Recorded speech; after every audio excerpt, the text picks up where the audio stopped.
నమస్కారం. ఈరోజు మన విశ్లేషణలో ఒక ఇంట్రెస్టింగ్ టాపిక్ గురించి మాట్లాడుకుందాం.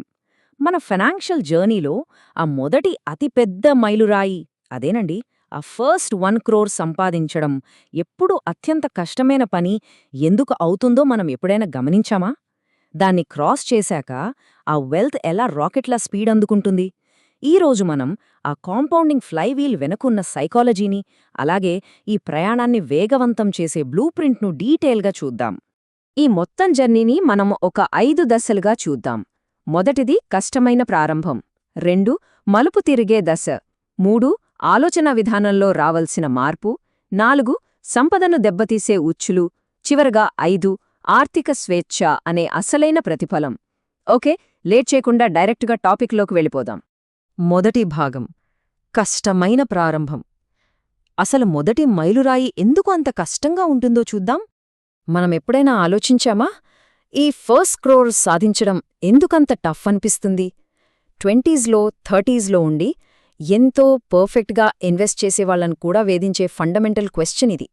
ఎంతో కష్టపడి సేవ్ చేస్తాం, ఇన్వెస్ట్ చేస్తాం, కానీ ఆ గ్రోత్ మాత్రం అస్సలు కనిపించినంత స్లోగా ఉన్నట్లు అనిపిస్తుంటుంది కదా. దీన్ని అర్థం చేసుకోవడానికి ఇక్కడో అద్భుతమైన ఎగ్జాంపుల్ ఉంది చూడండి. ఇది అచ్చం ఒక అతి బరువైన ఫ్లైవీల్ను నెట్టడం లాంటిదనమాట.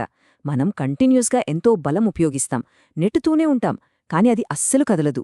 ఎందుకంటే ఆరంభంలో మన దగ్గర ఉండే క్యాపిటల్ చాలా తక్కువ.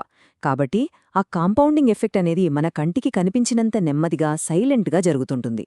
మరి ఈ టైంలో బ్యాక్గ్రౌండ్లో ఏం జరుగుతుంటుంది? లైఫ్లో వచ్చే అనేక బాధ్యతలు తొలి దశలోని వెల్త్ క్రియేషన్ను అమాంతం మింగేస్తాయి. హోమ్ లోన్స్, ఈఎంఐలు, పెరుగుతున్న ఫ్యామిలీ బాధ్యతలు ఉంటాయి. కానీ ఇక్కడే ఒక ఇంపార్టెంట్ పాయింట్ ఉంది. ఈ కనిపించని కష్టకాలంలోనే మనం ఎంతో వాల్యుబుల్ ఎడ్యుకేషన్ నేర్చుకుంటాం. మార్కెట్ వొలటాలిటీని తట్టుకునే ఇమోషనల్ బ్యాలెన్స్, అలాగే మార్కెట్ సైకిల్స్ ఎలా పనిచేస్తాయనే క్లారిటీ, ఇవన్నీ ఈ ఫేజ్లోనే స్ట్రాంగ్గా డెవలప్ అవుతాయి.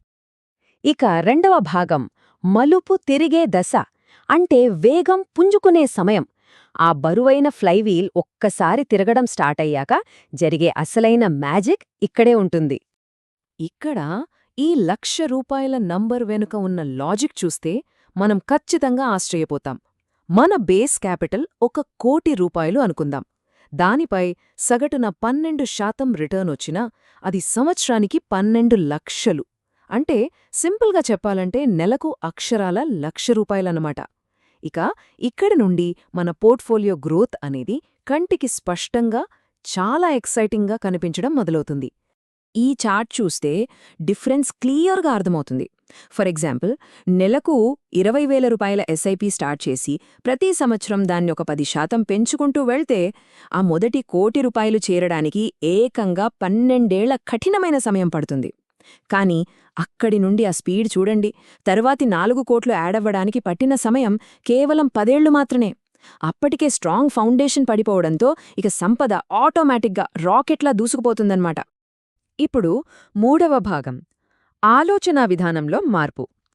ఇక్కడే ఆట నియమాలు పూర్తిగా మారిపోతాయి. ఎందుకంటే 0 నుండి 1,00,00,000కి చేర్చిన స్కిల్స్ మనల్ని 1,00,00,000 నుండి 10 కోట్లకు తీసుకువెళ్లలేవు. ఇక్కడ మన మైండ్ సెట్లో ఒక పెద్ద షిఫ్ట్ రావాలి.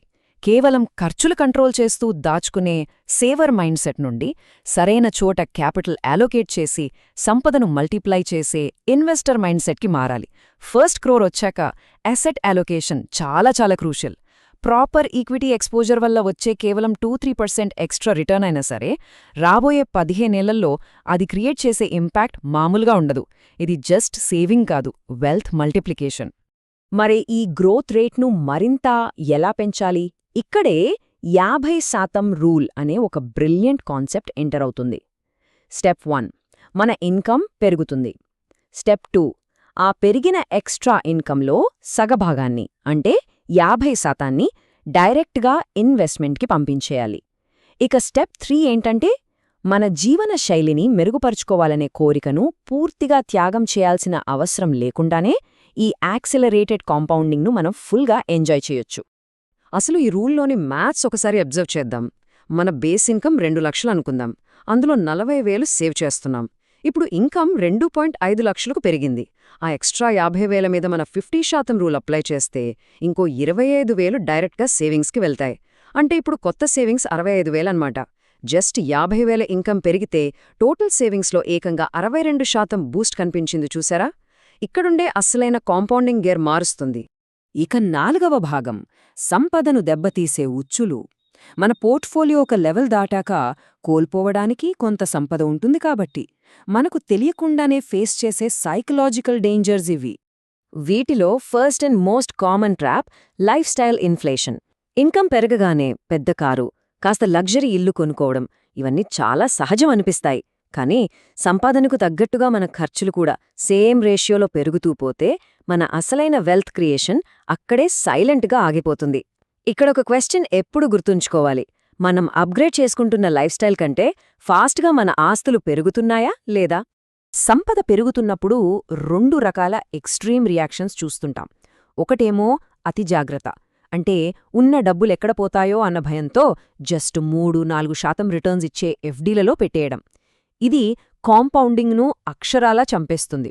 ఇక రెండోది అతి ఉత్సాహం, డబ్బులొస్తున్నాయి గదా అని హాట్ టిప్స్ ఫాలో అవ్వడం, ఏంజల్ ఇన్వెస్టింగ్ అంటూ కాంప్లెక్స్ ప్రాడక్ట్స్లో పెట్టడం. కానీ ఫ్యాక్ట్ ఏంటంటే అత్యంత సింపుల్ అయిన బోర్ కొట్టే అసెట్ అలోకేషన్ విధానమే ఎప్పటికైనా the best and powerful strategy. ఈ మిస్టేక్స్ అన్నిటికీ మెయిన్ రీజన్ మన బిహేవియరల్ బయాసెస్. లాస్ అవర్షన్ అంటే నష్టభయం, రీసెన్సీ బయాస్, అలాగే ఓవర్ కాన్ఫిడెన్స్. ఇక్కడ అతిపెద్ద రిస్క్ మార్కెట్లో ఉండదు. మార్కెట్ సాధారణంగా కరెక్ట్ అయ్యే ఆ 20-30% ఫాల్స్ను చూసి పానిక్ అయిపోయి మన చేతులతో మనమే మన పోర్ట్ఫోలియోను పాడు చేసుకోవడంలో ఉంటుంది. క్రమశిక్షణ మాత్రమే ఈ కాంపౌండింగ్ ఇంజిన్ను ఆపకుండా నడిపిస్తుంది. ఇక మన విశ్లేషణలో చివరి మరియు అతి ముఖ్యమైన భాగానికి వచ్చేశాం. 5వ భాగం అసలైన ప్రతిఫలం. అసలీ 10 కోట్ల లక్ష్యానికి రియల్ మీనింగ్ ఏంటి? ఎందుకంటే ఒక నంబర్ను రీచ్ అవడం మాత్రమే ఈ జర్నీకి ఎండ్ పాయింట్ కాదు. నిజమైన సంపదంటే కేవలం బ్యాంక్ అకౌంట్లో కనిపించే సున్నాలు కాదు. మన టైంని మన కంట్రోల్లో ఉంచుకోవడం, మనకు నచ్చిన పన్ని మనమే ఎంచుకోగలగడం, మరియు ఫ్యూచర్లో వచ్చే ఎలాంటి అన్సర్టనిటీనైనా భయం లేకుండా ధైర్యంగా ఫేస్ చేయడం. మనం రీచ్ అవ్వాల్సిన అసలైన డివిడెండ్ ఏదైనా ఉందంటే జీవితంపై లభించే ఆ అబ్సల్యూట్ ఫ్రీడమ్ మాత్రమే. అందుకే ఈ సెషన్ను ముగించే ముందు ఒక ఆలోచింపజేసే ప్రశ్న: ఫినాన్షియల్ ఇండిపెండెన్స్ సాధించడానికి అసలు మనకు ఎంతైతే సరిపోతుంది అనే దానికి మనకంటూ ఒక క్లారిటీ ఉందా? ఎందుకంటే ఎప్పటికప్పుడు ఆ గోల్ పోస్ట్ను మార్చేస్తుంటే మనం ఎంతో కష్టపడి నిర్మించిన సంపదను ఎప్పటికీ ఆస్వాదించలేం. ఆ ఎనఫ్ అనే నంబరుని డిఫైన్ చేసుకోండి. ఆ కాంపౌండింగ్ ఫ్లైవీల్ ఎప్పుడు స్మూత్గా తిరుగుతూనే ఉండేలా చూసుకోండి. ఈ విశ్లేషణ మీకు ఎంతో ఉపయోగపడిందని ఆశిస్తున్నాను.